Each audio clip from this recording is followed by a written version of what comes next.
Live షోకి తిరిగి స్వాగతం. ఇక నిజంగానే కేసీఆర్ గారు స్పందించలేదా ఏంటి? రవి గారు చెప్పండి, ఏంటి కేసీఆర్ వర్సెస్ స్మృతి ఇరానీ నిజంగా ఫోన్ చేస్తే పలకలేదా కేసీఆర్ గారు? అంతవరకు వాస్తవం ఏంటి? అంటే స్మృతి ఇరానీ యొక్క మొత్తం ఆమె యుద్ధ ప్రకటనలో కేసీఆర్ అనేది ఒక అంశం మాత్రం. ముఖ్యమంత్రికి కేంద్రం టీఆర్ఎస్ ప్రభుత్వానికి సంబంధించి అది ముఖ్యమైనది. తప్పకుండా హెచ్యూ విషయంలో టీఆర్ఎస్ ప్రభుత్వ స్పందన ఏమీ సంతృప్తికరంగా లేదనేది చాలా నిజం. ఇద్దరు ముఖ్యమంత్రులు, ఈ ముఖ్యమంత్రి గారు కానీ ఆయన దూతలు కానీ ఎవరు అక్కడ ఏం సందర్శించలేదు.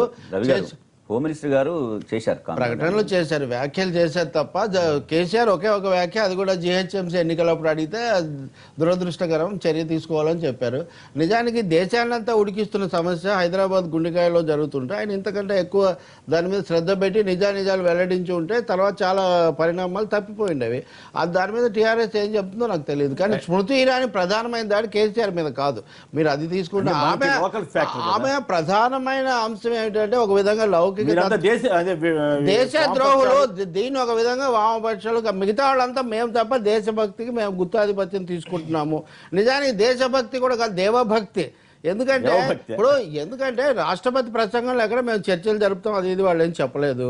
ఒక విధంగా దీని మీద ఘర్షణ వాతావరణాన్ని, ఉద్రేకాన్ని పెంచదలుచుకున్నారు. ఆమె బాడీ లాంగ్వేజ్, ఆమె ఉపయోగించిన పదజాలం, ఇదంతా కూడా వీళ్ళు దైవద్రోహులు, దేశద్రోహులు అని మిగిలిన వాళ్ళందరి మీద ముద్ర వేయదలుచుకుంది. తీస్తా చేతలు అది పుస్తకాలు, ఆ పుస్తకాలు, ఈ పుస్తకాలు అని చదువుతారు. వాటికి దీనికి అసలు ఏమైనా సంబంధం? జేఎన్యూలో ఏం జరిగింది, హెచ్సీలో ఏం జరిగింది, వాటికి సంబంధించి చెప్పాలి.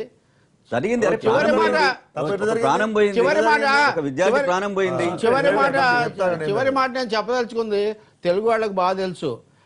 మట్టి కుండలో పుట్టితేవు కదా నీది ఏ కులము అని అడుగుతాడు రామారావు గారు. ఆ సంభాషణలో రాష్ట్రం అంతా అవి చెప్పాడు కాబట్టి రామారావే దైవాంశ సముద్రులాగా భావించి ఓట్లేశారు. అయితే పురాణాల్లో ఉన్న రెండో భాగాన్ని కూడా మాట్లాడతారు. మాట్లాడినంత మాత్రాన వీళ్ళందరూ దైవద్రోహులు, సో దేశద్రోహులు అంటే ఎవరెవరు బీజేపీని వ్యతిరేకిస్తారు లేదా ఎవరెవరు రెండో మాట వాళ్ళందరి మీద దేశద్రోహం. మీరు ఏం జరిగింది జేఎన్యూలో మీరు చెప్పండి. జేఎన్యూలో జరిగింది ఏందో దేశం మొత్తం చూసింది. మేము చెప్పాల్సిన రెండు అంశాలు ఎందుకు చూడలేదు, మీరు చూడలేకపోవచ్చు. మీరు చూడాల్సిందే, మీరు చూస్తారు కాబట్టి ప్రజలు మిమ్మల్ని చూపించాల్సిందే. నేను చెప్తున్నా కదా, ఇప్పుడు ఒక అంశం అండి, కేసీఆర్ గారికి ఫోన్ చేస్తే ఆయన పలకలేదు, ఆ విషయం ఒకటైతే డెఫినెట్ గా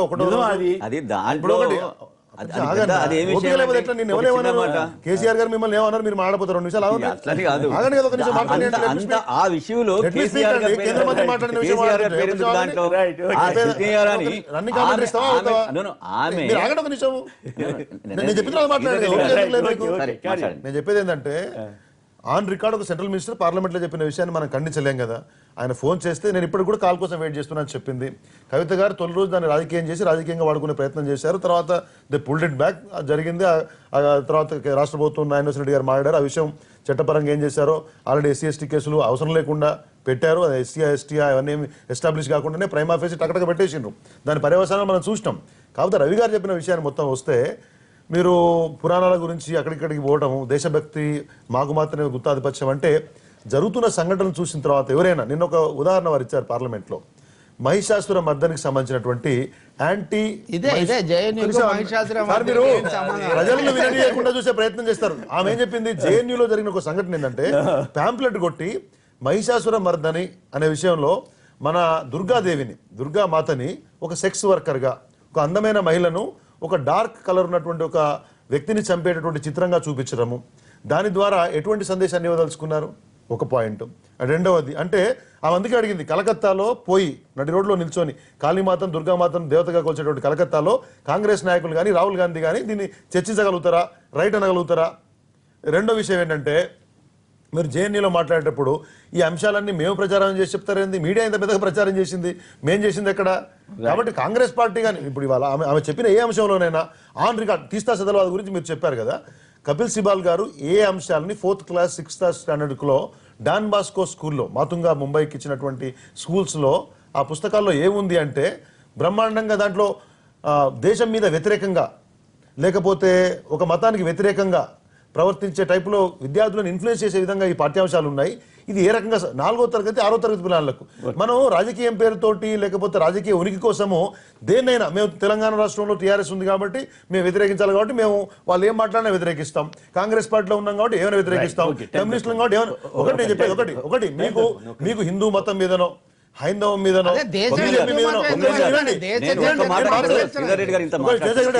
ఇప్పటివరకు చర్చలో మాట్లాడలేదు. వినండి, నేను చెప్పేది ఏంటంటే ఒకటే విషయం సార్, నేను చెప్పేది అంటే వీటిని మీకు బీజేపీ మీద కోపం ఉంటే ఉండండి, కానీ దేశం మీద కోపం పెంచుకోకండి.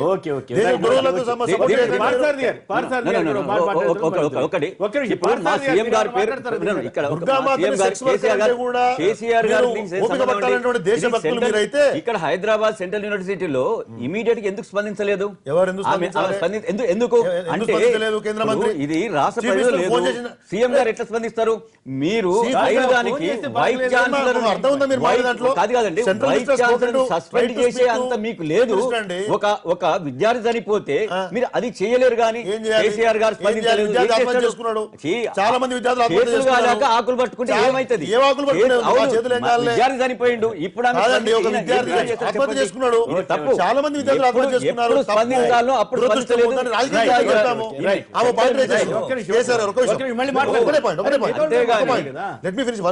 చెప్పిందంటే ఒక విషయం, ఆయన ఆత్మహత్య చేసుకున్న తర్వాత 12 గంటల పాటు ఆ విద్యార్థి కనీసం వైద్య సాయం అందలేదు, వైద్యుడు కూడా పోయి నిర్ధారించలేదు. ఎందుకు చేసుకున్నాడు?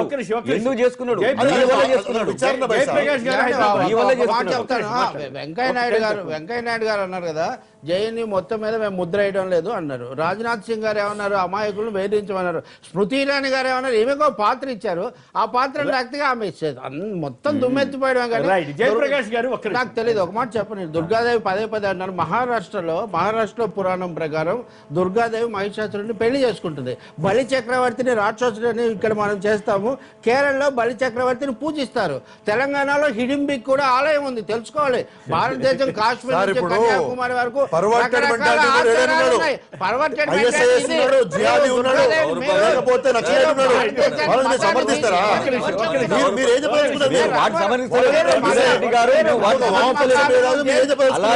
సమర్థిస్తలేము.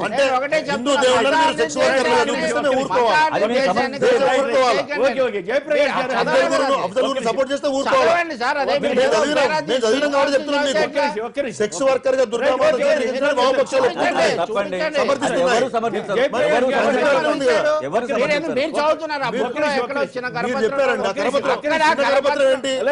చెప్పిన జేఎన్యూలో ఉంది.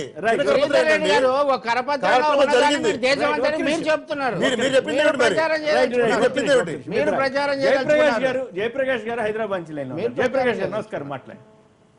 జయప్రకాష్ గారు హలో. నమస్కారం అండి. నమస్కారం, మాట్లాడండి. అదే ఇంతకుముందు కేసీఆర్ గారు అన్నారు కదండి, అదే స్పందించాల్సిన అంత పెద్ద విషయం కాదని అన్నారు.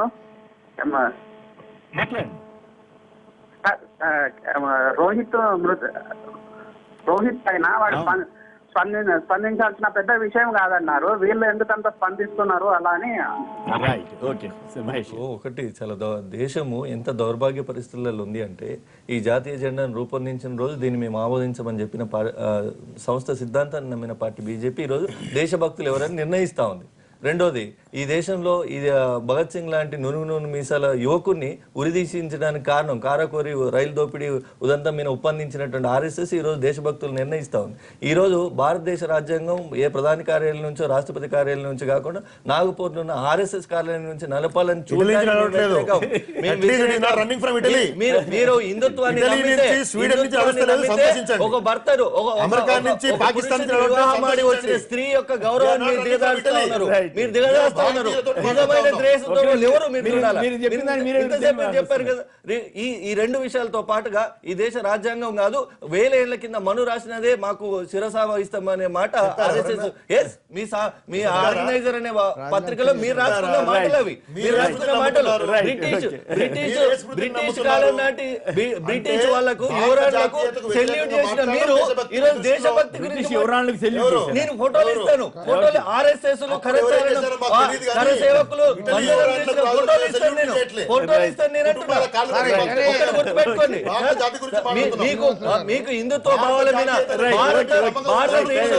భారతదేశంలో స్త్రీకి నమ్మకం ఉంటే ఓ పురుషుడిని పెళ్ళాడొచ్చినటువంటి ఇటలీ కానీ ఎక్కడ యూరోపియన్ కానీ ఎక్కడైనా కానీ మీరు ఆ భారతదేశ స్త్రీగానే గుర్తించాలా? ఇంటి పేరు కూడా మార్చుకుంటూ రాస్తే మీకు కనీసం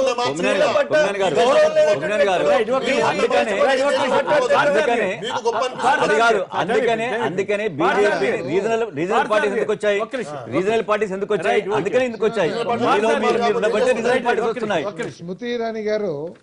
స్మృతి ఇరానీ గారు నిన్న పార్లమెంట్ లో సుదీర్ఘమైన ఉద్రేకపూర్వమైన ఉపన్యాసం ఇచ్చారు, దాంట్లో కాదంటలేదండి.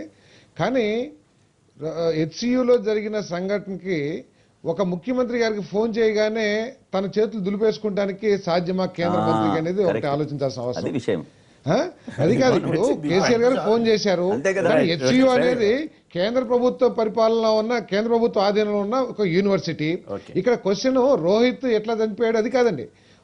కేంద్ర ప్రభుత్వం ఆధీనంలో ఉన్న యూనివర్సిటీలో దళిత సోదరులకి ఏ విధమైన కుల వివక్షాపూరితమైన నిర్ణయాలు జరుగుతున్నాయి. ఇప్పుడు చాలా మంది ఏబీవీపీ వాళ్ళు గొడవలు, ఇప్పుడు యూనివర్సిటీలో గొడవలు జరుగుతాయి, దాంట్లో మనం ఇన్వాల్వ్ కాకూడదు, ఎందుకంటే వాటిని రాజకీయాలకు అతీతంగా ఉంచాల్సిన బాధ్యత మనందరి మీద కూడా ఉంది. కానీ ఆ యూనివర్సిటీలో కులం పేరు మీద వివక్షాపూరితమైన నిర్ణయాలు జరుగుతున్నప్పుడు కేంద్ర ప్రభుత్వం పట్టించుకోవాల్సిన బాధ్యత ఉందా లేదా అని చెప్పేసి మనం సమాధానం చెప్పాల్సిన అవసరం. ఎందుకంటే ఎక్కడ పడితే ఎక్కడ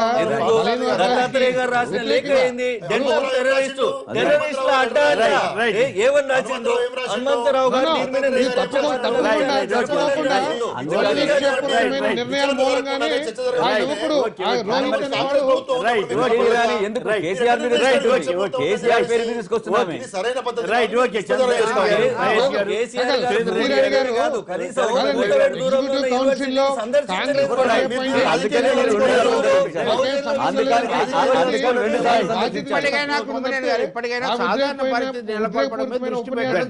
సమస్య పరిష్కారం కాదు.